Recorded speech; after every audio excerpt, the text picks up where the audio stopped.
bir ulug' zotdan so'rashgan ekan. Birovning kamchiligini, birovning g'iybatini qilishlikdan qanday to'xtaymiz deganda, bir insonni kamchiligini, xatosini gapirishdan oldin o'zingni xatolaringni o'ylagin-da, shu xatolaringni Alloh berkitib turganligi uchun Allohga shukr qil va to'xtat degan ekan. Sahih hadis bor azizlar. Qiyomat qoyim bo'lganda bilasizlarki, kiroman kotibayn amalimiz yozib turibdi, to'g'rimi?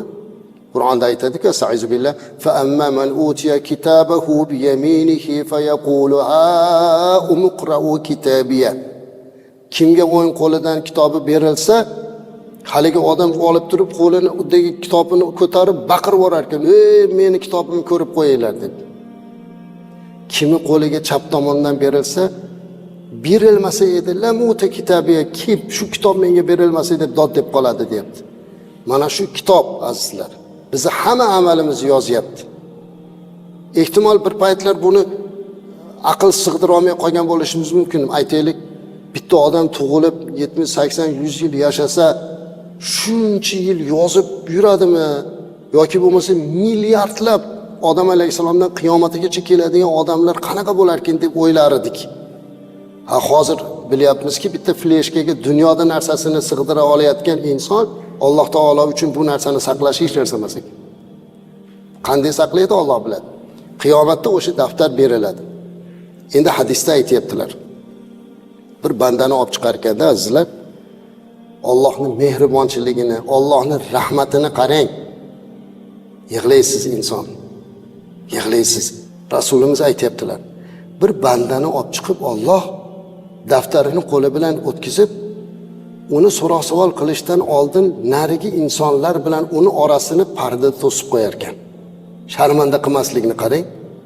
Sizni olib chiqyapti, meni olib chiqyapti-da, qo'limizda daftar boshqalardan to'sib qo'yapti parda bilan. Eshitmaydi. Qo'liga daftarini beradi. O'qir ekan banda. O'qisa gunohlar ketgan. Uni qilgan, buni qilgan, qancha banda o'qigan sari tushkunlikka tushib borar ekan.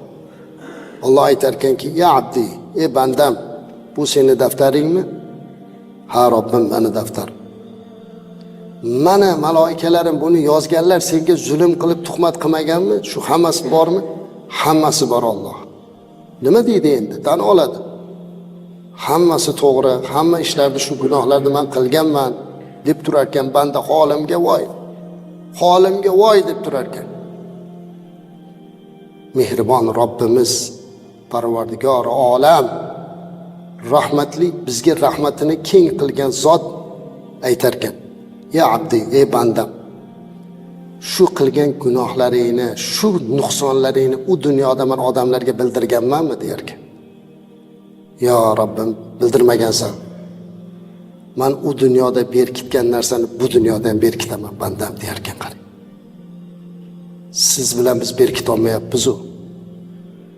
Demak, bitta insonni haqida gapirmoqchi bo'lsak, shuni o'ylashimiz kerak. Azizlar, tasavvur qiling-ya, shu yerda o'tirgan hammamiz hozir tug'ilib shu yoshga kirgunchaga hayotimizni, to o'sha namozxon bo'lib shu masjidga kirguncha bo'lgan hayotimizni, hech kim bilmagan illatlarimizni hammasini hozir bitta nimaga yozsa-da, videoga yozsa-da, shu yerda televizorga qo'yib qo'ysa, bu yerda hech kimimiz bir-birimizga qaray olmaymiz. Oilamiz davrasida qo'ysa, otamizni, bolamizni yuziga qaray olmaymiz. Alloh shuni to'xtatib turibdi. Lekin biz to'xtata olmayapmiz-ku. Nima uchun boshqalarning aybini qidiraveramiz? Nega boshqalarga tilimiz bilan ozor beraveramiz azizlar? Axir biz musulmonmiz deyapmiz. Iymon keltiryapmiz. Qalbimizga borsin bu iymon. Buning uchun biz to'xtashimiz kerak.